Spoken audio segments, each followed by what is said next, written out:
Welcome to the latest Eversheds Sutherland Legal Insights podcast.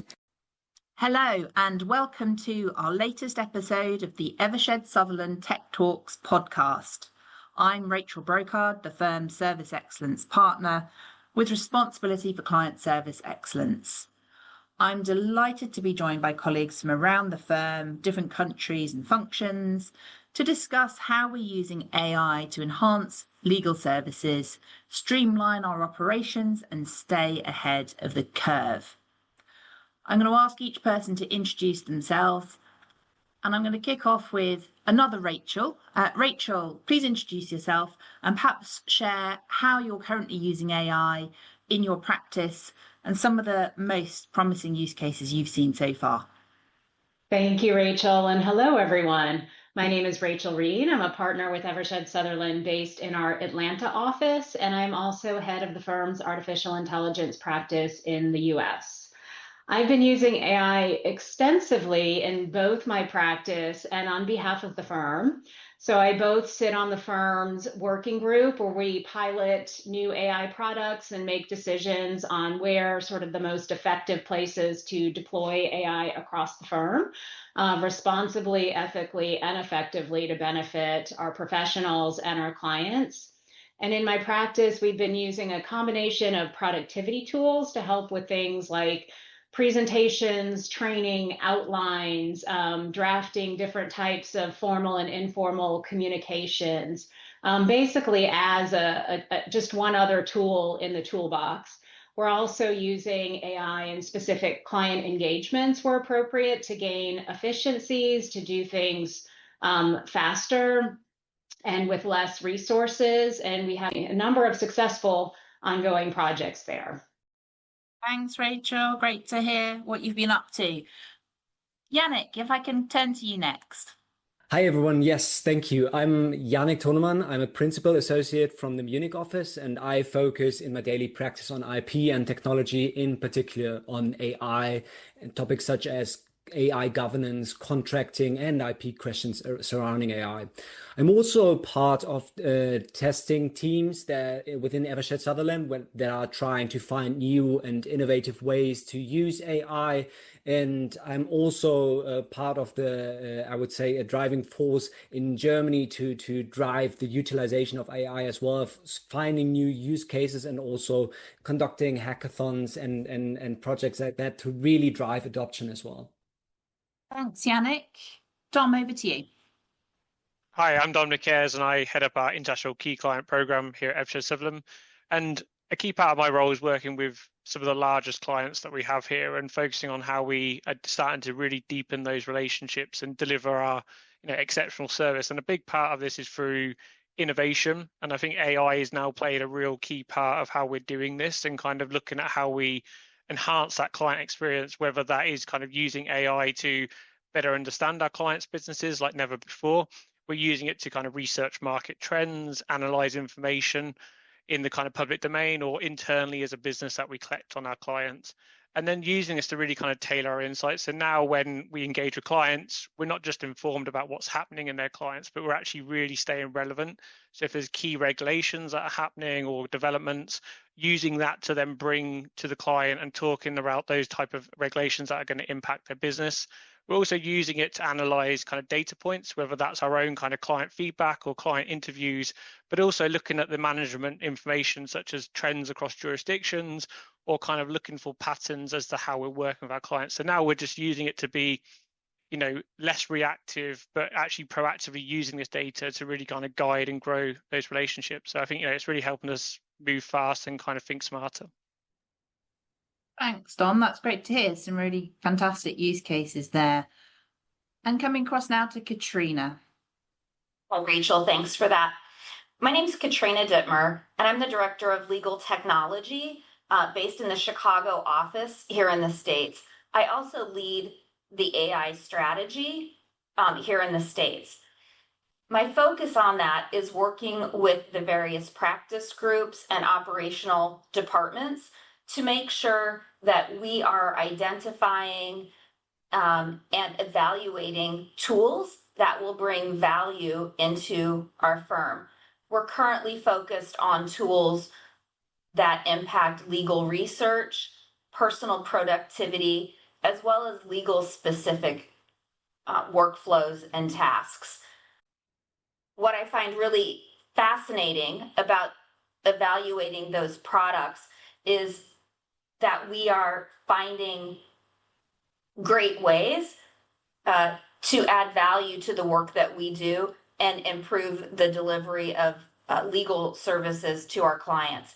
On a personal note, I find GenAI extremely helpful in brainstorming, refining content, and analyzing complex data sets. Rachel, back to you. Thank you, Katrina, and some great use cases across the firm there that we've heard from everybody. Just to share one of the practical ways in which I've used AI very recently, I was writing an enterprise risk management report on risks to the firm of using AI. And I used AI to help me brainstorm what those risks might be and to challenge myself on the impact of those risks. I also used it to help me summarize the output of that work in a way that was easy to digest for senior executives and help me write my paper.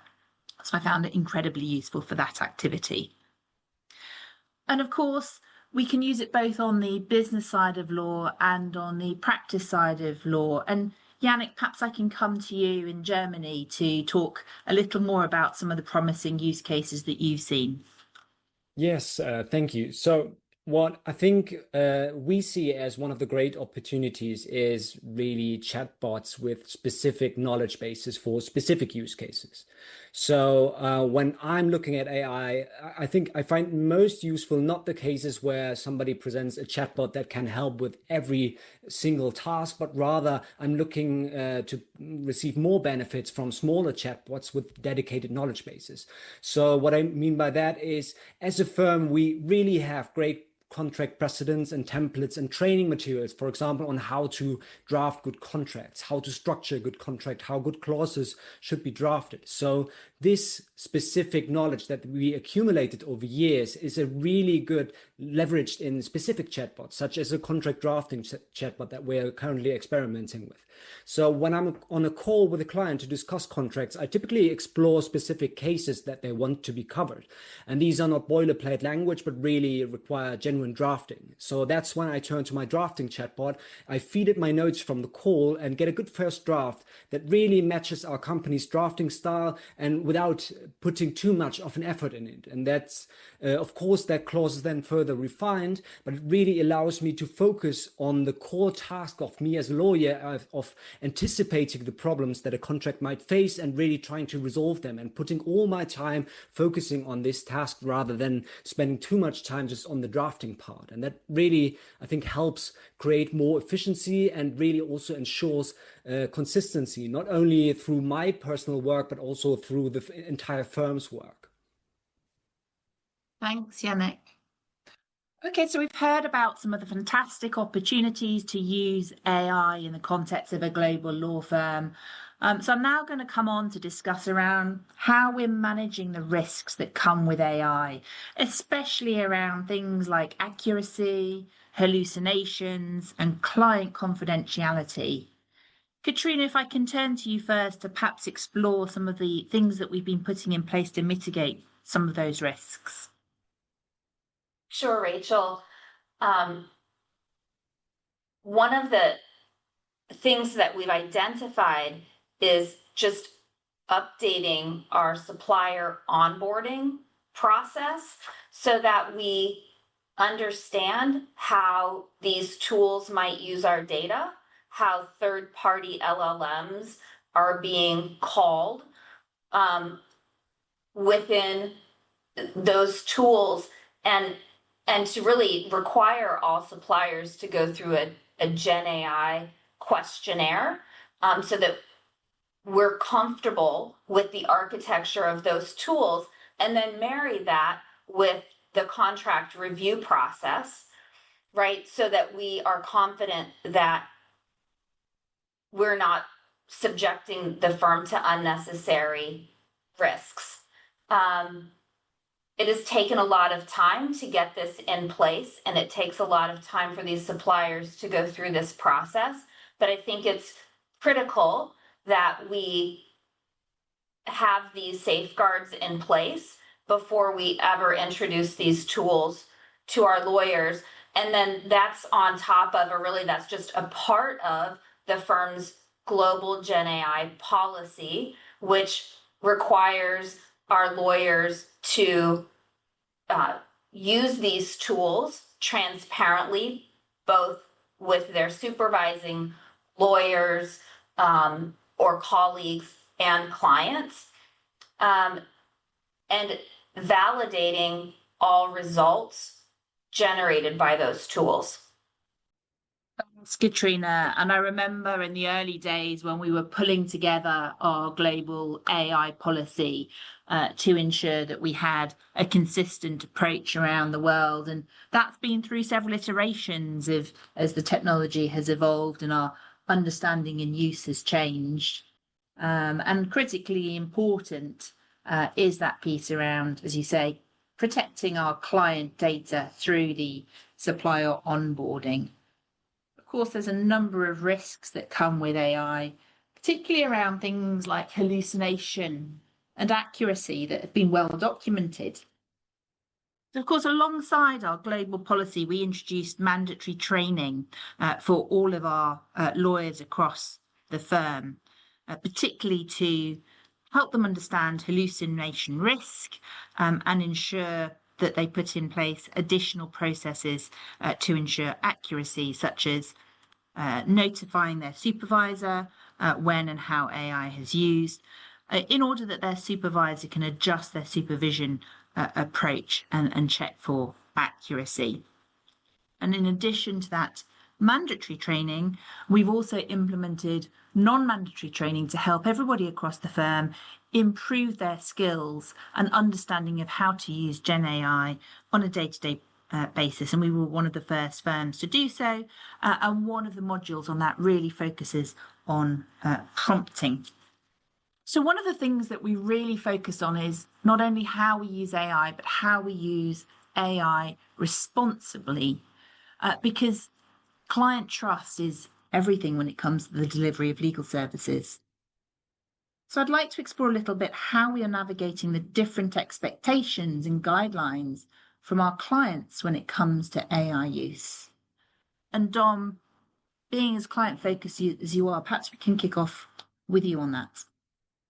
Yes, thank you, Rachel. So I think, for what we're seeing regularly is, clients are at very different stages in the AI journey. Some are starting to explore it, others are actively deploying it across their business. And I think what's consistent, what we're seeing is that pressure around keeping up with that fast-moving regulatory landscape.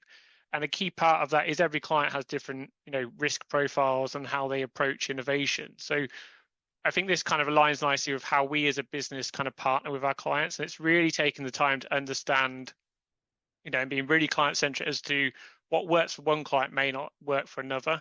And I think, being able to work with the clients on this journey and getting to the conversation earlier, that has been really helpful. So for one example, we've recently delivered a piece of training with an energy sector client who was keen to explore how they as a legal team start using AI and start to develop some of the own internal policies and kind of their own concerns around data governance, as we've just talked about, what we've been doing as a business and how important it is to get this right. So the more that we as a business are able to partner with clients and kind of tailor our approach, I think that will be really key to how we start using this and kind of aligning with clients' expectations. And that really kind of requires clear communication and a real kind of transparent conversation around how we're using AI in the delivery of our legal services. And that's either a two-way conversation with different models that we are proposing to clients where there's a strong human element, or there's a strong moment of using and leaning into the innovation of using AI to deliver a new, flexible, responsible kind of service. So I think, what we're seeing with clients, and that example I kind of shared around a client who was just starting that journey, really critical to this is being really clear around where we are using AI and being transparent around how this aligns with the client's expectations, and being really clear around the different kind of model that works for that client, whether that is a strong human element or a strong kind of leaning into the human lawyer and using the technology to deliver a client-led experience. And I think that this will continue to evolve as the regulatory landscape around AI and as clients kind of further themselves down this journey and their kind of risk profile or lean to innovation continues. Thank you, Dom. And I think that point around people plus technology in partnership providing better outcomes from clients is really critical. I remember back in 2015, over 10 years ago, when we first started using AI. And at that time, we were comparing the output of sort of our paralegal teams with the output from the AI. And what we found very much was that when you put the two together, the output is far more accurate and better for clients. And of course, clients' understanding and appetite to risk around AI has changed. And even in the last 2-3 years, we've seen our clients' approach to our use of AI change and evolve over time. And Rachel, I know you've been spending a lot of time working with clients and talking to them about their use of AI as well as our own use of AI over in the US. Can you talk a little bit more around what you're seeing from clients in terms of their expectations? Happy to do that. Thank you, Rachel. And I think it's interesting, and we've seen this historically with other technological advances over time. So I'm old enough to remember when companies first started transitioning to the cloud, for example, and there was a lot of nervousness and hesitancy and sort of hand-wringing over how can we possibly secure our data appropriately in the cloud, right? And now 90+% of all systems are running in the cloud. And everybody's comfortable with it, and we understand how to assess it. So we're seeing that same kind of evolution when it comes to AI technology, with two differences. One is that the pace of both the evolution and the adoption of the technology are much faster than anything we've seen before. And also the technology is just significantly more complex, right, than a cloud server or a cloud infrastructure. So we're simultaneously dealing with the speed, the complexity, and trying to figure out how to make this work in a very interconnected world. So I think what Dom mentioned and what you and Katrina mentioned, Rachel, it's all about communication and managing risks. So I wouldn't say it's just an AI risk management function. We tend to talk about it more as AI governance. And this is what we recommend to our clients as well. You've got to have a high-level strategy. What is our position, right? And as the firm, we understand that this is the future, that we are not going to backtrack with this technology. AI technology is here to stay. If this is the start of what I believe to be a systemic change in the way we work and the technology we use on a daily basis. So we're going to accept it, and we're going to take steps to ensure that we're keeping pace, a reasonable pace with the technological advancements, but while doing it responsibly and ethically and with our clients front of mind. So it's this combination of policies, assessing use cases, but communication. Communication is so critical when it comes to AI. We want to be very transparent with our client about what options are out there. We can do things manually still. We have plenty of attorneys and business professionals, but there are some tasks where candidly AI might be a better tool in the toolbox to do that job, or it can allow something to be done faster, more efficiently, in some cases with less errors. So we want to have these discussions with our clients and about the approach we take to different pieces of advice and different projects, and make sure we're making the best choices, both for our clients and for the firm. So I think this will continue into the future. It's not something that we can figure out. To Katrina and Dom's points, the technology is evolving, the regulatory landscape is evolving, so we have to be kind of nimble and flexible. But having this overarching governance structure, having processes for risk assessing every tool, every use case, every client project, and then communicating and jointly making those decisions with our clients should serve us well as we move forward. Thank you, Rachel. And I smiled to myself when you mentioned some of the hesitancy around cloud, because I remember as a junior lawyer when people started introducing electronic data rooms. Again, I remember that hesitancy and concern around, well, what does this mean around our clients' data? Is it going to be safe and secure? And we wrangled over rules of electronic data rooms and whether things could be printed using electron, all for the same reasons. People were concerned. They wanted to do the right thing for their client. They wanted to protect their client data. They wanted to preserve confidentiality. And I'm seeing the same concerns again. But ultimately, we get to a position where we understand the technology, we understand the guardrails that need to be put in place. We put those in place, and then we're able to move forward and take advantage of this technology to put ourselves and our clients in the best position with regards to the legal advice that we are providing. And of course, we also have the advantage of, at Eversheds Sutherland, having our own captive ALSP, Connexo, that provides tech consulting for in-house legal teams. So at the same time as we as a business are embracing AI, we're also helping our clients and their in-house teams understand how to use AI themselves within their own day-to-day work. Now, there's a lot of talk about AI driving efficiency. And often the question comes up is, well, how are we balancing that with our commitment to value and pricing for clients? And what impact will that have on law firm fees and what we're charging for the work that we're delivering? And how can we do that without compromising on quality? Rachel, what are your thoughts on that? So that's a great question, and one that is obviously top of mind for clients. I think as a firm, Eversheds Sutherland has been considering sort of alternative fee proposals and methods of pricing our work for many, many years now. So this is just, it's really one other tool in the toolbox, again, that we can apply to work that will give us the flexibility to price things in different ways depending on client demands, client needs, and client expectations. So again, thinking back to older technologies, right? No one would want to pay for us to type out a contract on a typewriter or handwrite it on, carbon copy paper, right? That's old technology. It's inefficient.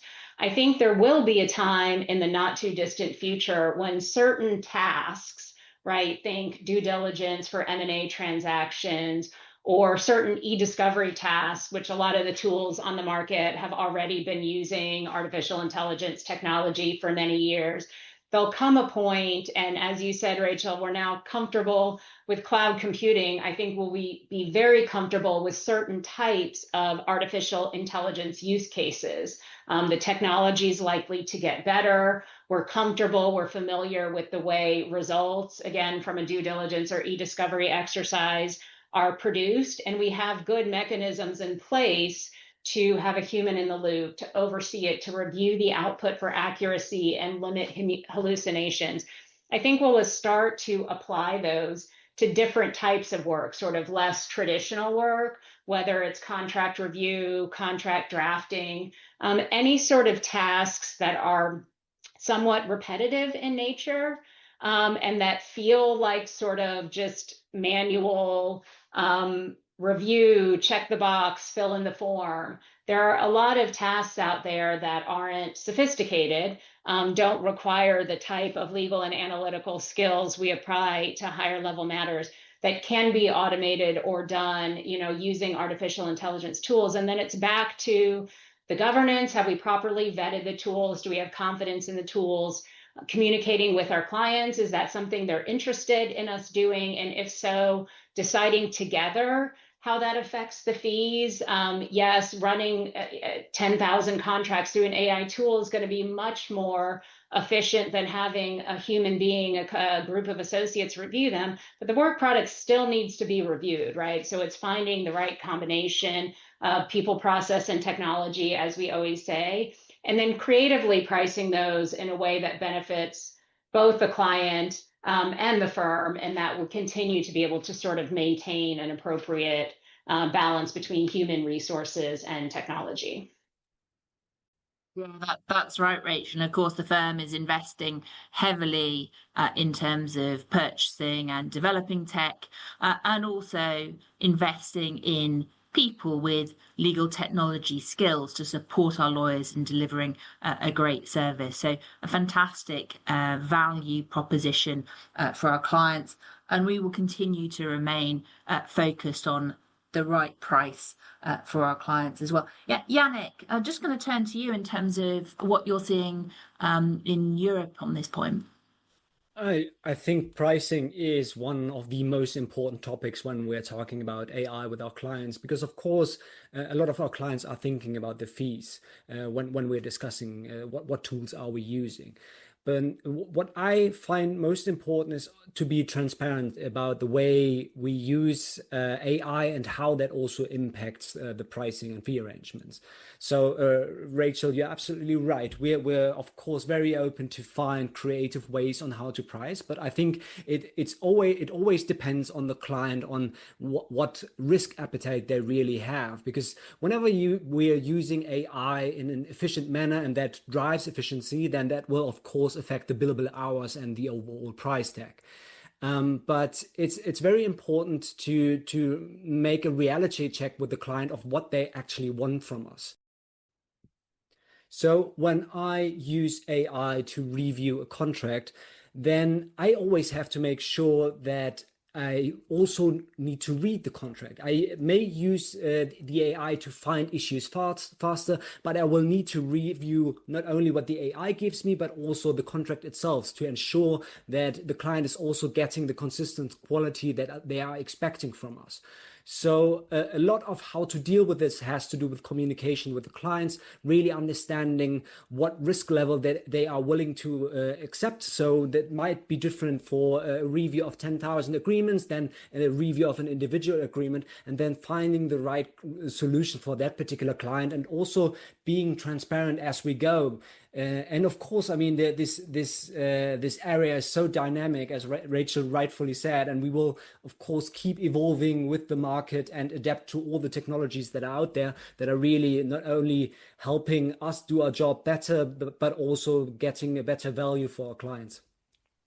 Thank you, Yannick. Really fascinating and wide-ranging discussions we've had across the use of responsible AI in terms of the work that we do with clients. And I'd like to finish up with asking each of you, just in a few words, to tell us what you think the future holds for AI in legal practice and what most excites you. And I'm coming to Katrina first for that question. Thanks, Rachel.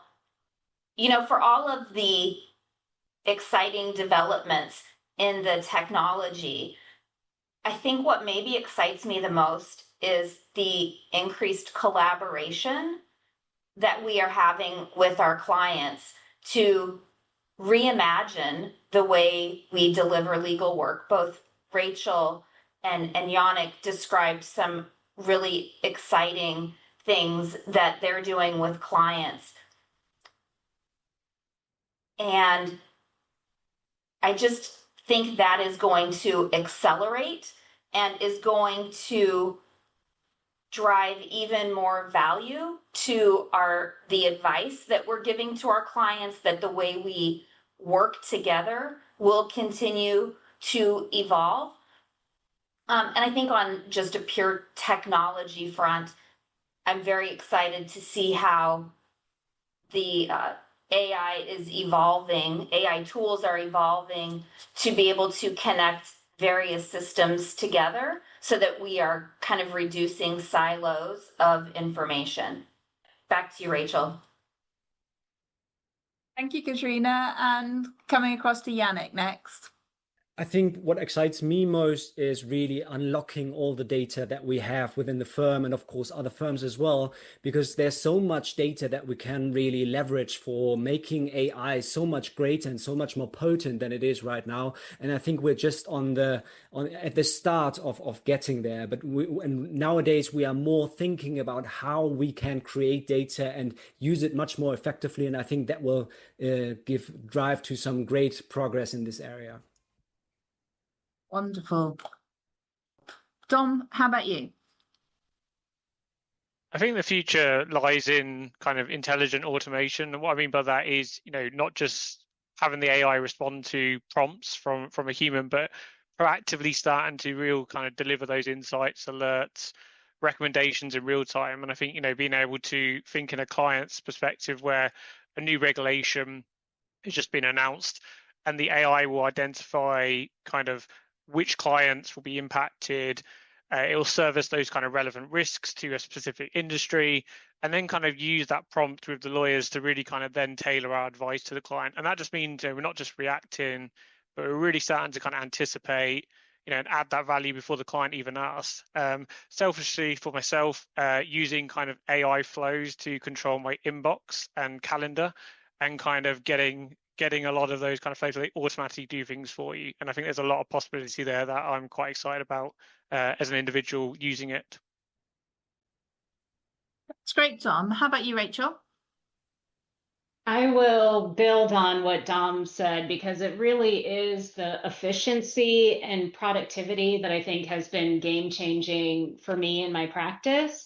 As you all know, I spent most of my legal career in-house, and if I had had some of these productivity tools back then, just thinking of the sort of volume of issues and matters that I could have tackled and accomplished in a much shorter period of time is really satisfying, because I think inevitably at whatever level you're at, whatever legal role you're in, there are parts of it that are really administrative in nature, and thinking about, do I want to delegate this task to someone else? That takes time as well. You still have to review it. But as you use the productivity tools and become more comfortable and figure out what they're good at, what they're not good at, using them effectively can make you so much more efficient in what you do. And so you can really dedicate your time to the things that require, interacting with your clients, with the court, with others, kind of being face to face, those really more substantive tasks that are more critical for your clients. So just to close, we've started saying, and I think it's catching on, that AI is not going to replace lawyers, but lawyers who effectively and responsibly use AI are eventually going to replace lawyers who don't. So I think it is still just a tool, but really learning how to use them effectively and appropriately can make you just so much better, I think, at what we do. I agree with you, Rachel. I mean, it is so exciting. What I'm most excited about, the better outcomes that we're going to be able to drive for our clients, which is really aligned with our purpose as an organisation, whether that be through better insights, faster legal services, higher accuracy, greater value. Things like agentic AI and workflows, the way that we can now re-engineer the delivery of the legal services and provide much more customised legal services through the use of AI. Really exciting things today and to come as well. So thank you all very much for joining me today to discuss what's been quite a whirlwind overview of some of the things that we're up to here at Eversheds Sutherland on our AI journey, and great to hear some of the outcomes that you're all achieving in your practice and day-to-day work. Thanks very much for listening. Thank you for listening to the Eversheds Sutherland Legal Insights podcast.